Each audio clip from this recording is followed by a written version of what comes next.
Alden with short update. Ang ganap ni Alden sa Grand Media Conference ng pulang araw. Kasama pa nga iba pang mga cast.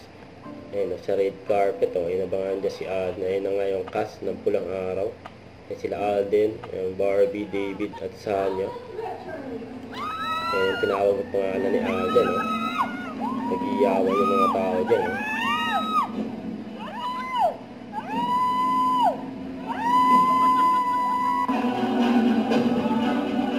Grand Video Conference ng pulang araw.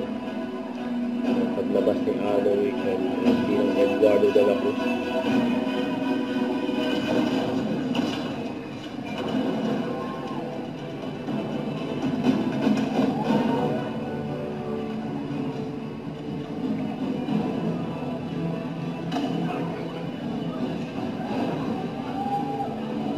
Si Ado yung rin tinawag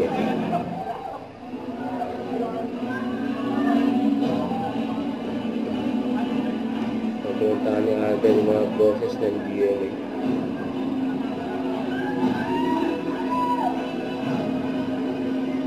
Para si stage si Alden. Sama-sama na yung apat.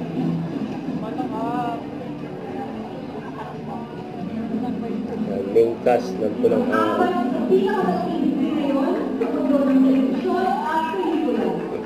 Sila ang mga bibigyan sa pinaka-aabang serya. Pulang araw!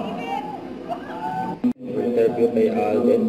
Na parang regardless kung nagpa-perform, tumunod yung siren, magbobonggahan, itigil yung show, pagtapos na, perform ulit. So tuloy ang buhay. Tinilit nila ng tinilit na ituloy ang pagpa-perform at ang buhay pinagpatuloy nilang gawin despite of the war that's happening around them until such time na naging out of control ng gera. Masyado nang hinuha at hinuha yung kabuhayan ng nakararami, which is between the Americans and the Japanese during that time.